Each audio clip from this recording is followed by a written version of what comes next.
Simple life মান্তুর আরও একটা নতুন ভিডিওতে জানাই তোমাদের অনেক স্বাগত।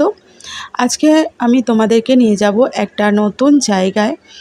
তো জায়গাটা হয়তো অনেকেই চেনো, আবার হয়তো অনেকে জানো না। এই জায়গায় তোমরা যদি আসতে চাও, কিভাবে আসবে না আসবে তার সমস্ত ডিটেলস আমি তোমাদেরকে এই ভিডিওটার মাধ্যমে দিয়ে দেব। তো তোমরা পুরো ভিডিওটা দেখতে থাকো, কেউ স্কিপ করে দেখো না। তোমাদের কাছে আমার একটাই অনুরোধ। আর ভিডিওটা চলতে চলতে তোমাদের একটা কথা বলে রাখি, ভিডিওটা যদি তোমাদের ভালো লাগে তাহলে অবশ্যই আমার চ্যানেলটাকে সাবস্ক্রাইব করে আমার পাশে থেকো। আর পাশের বেল আইকনটা ক্লিক করতে কিন্তু একদম ভুলো না।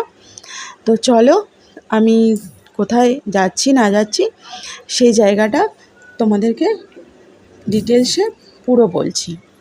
তো এই জায়গাটায় তোমরা আসতেই পারো, কলকাতার খুব কাছেই। সপ্তাহান্তে কাছে পিঠে যদি তোমরা ঘুরতে চাও তাহলে তোমরা এই জায়গাটায় আসতেই পারো। কলকাতার খুব কাছে, হাওড়ায় পাকুড়িয়ার সালাসার ধামে। এখানে তোমরা কিভাবে আসবে সেটা জানিয়ে রাখি। কলকাতার দিক থেকে এলে পরে ধর্মতলা বা রবীন্দ্র সদন থেকে ডোমজুরগামী যে কোনো বাসে সলভ হাইরোড স্টপেজে নামতে হবে। সেখান থেকে 10 মিনিটের হাঁটা পথে পৌঁছে যাবে এই মন্দিরটায়। আর যদি তোমরা দক্ষিণেশ্বর বা বালির দিক থেকে আসো তাহলে পাকুড়িয়া স্টপেজে নামবে। এই মন্দিরটা আসলে রাজস্থানের চুরু ডিস্ট্রিক্টের সালাসার শহরে অবস্থিত। এই মন্দিরটা রাজস্থানের বেশ পুরনো এবং জাগ্রত মন্দির। তো রাজস্থানের এই মন্দিরটার অনুযায়ী এখানে বানানো হয়েছে। পুরো মন্দিরটা তোমাদেরকে ঘুরে দেখাবো। আর এই মন্দিরের হনুমানজির মূর্তিটা কিন্তু একটু আলাদা। এখানে হনুমানজির দাড়ি গোঁফ আছে। আর এই সালাসার মন্দিরের আদলেই পাকুড়িয়ার, তোমাদের প্রথমেই বললাম, পাকুড়িয়ার এই মন্দিরটি নির্মিত হয়েছে। এই মন্দিরটা, পাকুড়িয়ায় যে মন্দিরটা আমি এসেছি, এই মন্দিরটা হচ্ছে 2018 সালে নির্মিত হয়েছে। আর এখানেও রাজস্থানের মন্দিরের মতোই হনুমানজির দাড়ি গোঁফ আছে। এই মন্দিরের প্রধান দেবতা হলেন হনুমানজি। তবে এখানে রাম, লক্ষ্মণ, সীতা, গণেশ, রাধাকৃষ্ণ সকলকেই পুজো করা হয়। তোমরা এখানে এলে যদি আসো তোমাদের মন ভরে যাবে। তো এই মন্দিরটা সন্ধ্যে 7টা পর্যন্ত খোলা থাকে, বিকেল 4টে থেকে। এখানে ধূলি মণ্ডপও আছে, সেখানে হোম যজ্ঞ হয়। তোমাদের ঘুরিয়ে দেখাচ্ছি। আগে পুরো মন্দিরটা তোমাদের ঘুরে দেখাই, তারপর আমি তোমাদেরকে নিয়ে যাব ধূলি মণ্ডপে। তো ধূলি মণ্ডপের একটা বিশেষত্ব আছে, সেটা তোমাদেরকে পরে বলছি আস্তে আস্তে। দেখো, মন্দিরটা পুরোটাই কিন্তু পাথর দিয়ে তৈরি। আর পাথরের গায়ে সুন্দর সুন্দর দেবতাদের খোদাই করে করা হয়েছে, নির্মিত করা হয়েছে। খুব সুন্দর মন্দিরটা। আর এবার আমি ঢুকেছি মন্দিরের গর্ভগৃহে। তো গর্ভগৃহে ভিডিও করা নিষিদ্ধ আছে, তবু আমি তোমাদের জন্য কথা বলেছি। মন্দিরের কথা বলে আমি তোমাদের জন্য একটু ভিডিও ক্লিপ করেছি, বেশি করতে পারিনি। আর এখানে দেখো পুজো হচ্ছে। আমি যেহেতু সন্ধেবেলায় গেছি, তো এখানে সন্ধেবেলায় পুজো হচ্ছিল। আর এখানে হনুমানজির পাঠ হচ্ছিল, হনুমান চল্লিশা আর কি। তো এখানে পাঠ করছিলেন, খুব ভালো লাগছিল মন্দিরটায় গেলে তোমাদের মন ভরে যাবে। ওখান থেকে আসতেই ইচ্ছে করছিল না, বেশ সুন্দর আবহাওয়া। আর বাইরেটাতে প্রচণ্ড হাওয়া দিচ্ছিল।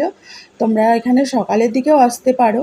তো আমি তোমাদেরকে সাজেস্ট করব বিকেলের দিকে আসা, যেহেতু গরমকাল। তো বিকেলের দিকে আবহাওয়াটা বেশ ভালো থাকে, মনোরম পরিবেশ। আর শীতকালে তোমরা এখানে সকালের দিকেও আসতে পারো। তো দেখো, বাইরেটা তোমাদের একটু দেখাচ্ছি। আর আকাশে চাঁদ উঠেছে, তো সেটাও একটু তোমাদের দেখালাম। দেখো, মন্দির থেকে আমি বাইরেটা, পুরো মন্দিরটা একটু তোমাদের ঘুরিয়ে দেখাচ্ছি। মন্দিরের সিঁড়িতে দাঁড়িয়ে একটু ভিডিও করেছি। আর দেখো মন্দিরটা কত সুন্দর। বহু দর্শনার্থী এসেছে এখানে, পুজো দিচ্ছে, কেউ ঘুরতে এসেছে। অনেকেই এসেছে অনেক দূর দূরান্ত থেকে। প্রতিদিনই এখানে পুজো হয় আর প্রতিদিনই লোকজন আসা যাওয়া করে এখানে। আর এখানে সন্ধ্যের সময় পুজো হয়, পুজোর পরে এখানে ভোগ বিতরণ করা হয় প্রতিদিনই। ভোগের মধ্যে থাকে হচ্ছে পোলাও, পায়েস, এই সমস্ত বাটি করে শালপাতার বাটিতে করে প্রত্যেককেই দেয়া হয়, প্রত্যেক দর্শনার্থীকেই দেয়া হয়। ঠিক আছে? তো এটা মন্দিরের ভেতরে প্রসাদটা বিতরণ হয় না, মন্দিরের গেটের কাছে প্রসাদ বিতরণ হয়। তবে আমি তো এখানে আজকে প্রথম এসেছি, আমার জানা ছিল না। আমি ভেবেছিলাম মন্দিরে প্রবেশ করে আগে দর্শন করি, তারপর প্রসাদ নেব। কিন্তু যখন আমরা মন্দির থেকে বেরিয়েছি তখন প্রসাদ বিতরণ শেষ হয়ে গেছিলো। যাই হোক, আমরা ভেতরে ফল প্রসাদ গ্রহণ করেছি। প্রসাদ তো সব জায়গায় একই হলো, তাই না? তো ভেতরেও ফল প্রসাদ দেওয়া হচ্ছিল, আপেল, ফলে যেগুলো থাকে আর কি, আপেল, বাতাসা, লাড্ডু এ সমস্তও দেয়া হচ্ছিল। তো সেগুলো নিয়েছি, কিন্তু পোলাও ভোগটা আমাদের আর খাওয়া হয়নি। যাই হোক, নেক্সট টাইম যখন আসবো তখন নেব। তো তোমরা যদি আসো প্রথমে ওখানে ভোগ প্রসাদ নিয়েও ঢুকতে পারো। আর এই দেখো, আমি তোমাদের বললাম যে ভেতরে আমি প্রসাদ পেয়েছিলাম। তো এই যে ফল প্রসাদ এখানে সবাইকে দিচ্ছে, তো আমিও নিয়েছিলাম আর গুলুও নিয়েছিল। তো দেখো এখানে ও আছে। তো মন্দিরটা হচ্ছে বুঝতেই পেরেছো তোমরা কোথায়, তোমাদেরকে হয়তো আমি ডিটেলসে বলে বোঝাতে পারলাম। তো তোমরা একবার এসে এখানে ঘুরে যেও, আশা করছি ভালো লাগবে। আমাদের তো খুবই ভালো লেগেছে, তোমাদেরও খুব ভালো লাগবে। তো চলো। আর এখানে এখনও মন্দিরে কাজ হচ্ছে। এই যে এখানে এই ফটো ফ্রেমগুলো সমস্ত লাগানো হচ্ছে, এখনও মিস্ত্রি দাদারা আর কি কাজ করছেন। তো সেটাও তোমাদেরকে দেখালাম। আর এই যে আমি তোমাদেরকে বলছিলাম ধুলি মণ্ডপের কথা, তো ধুলি মণ্ডপে এই যে এখানেই হোম যাগ হয়। আর এই নারকেলগুলো দেখছো, সমস্ত দর্শনার্থীরা তাদের মনস্কামনা জানিয়ে এগুলো বেঁধে গেছে, তাদের মনস্কামনা পূর্ণ হলে খুলে দেবে। আর এই দেখো, এই যে এখানটাতেই যজ্ঞ হয়। তো এই যজ্ঞের আগুন কিন্তু সারা বছরই জ্বলতে থাকে, কখনোই এই যজ্ঞের আগুন নেভে না। তো এটাই বিশেষত্ব এখানকার ধুলি মণ্ডপের। আর বাইরে থেকে একটু তোমাদের মণ্ডপটা দর্শন করিয়ে নিলাম। তো চলো, ভিডিওটা কেমন লাগলো অবশ্যই বলো। আজকের মতন টাটা।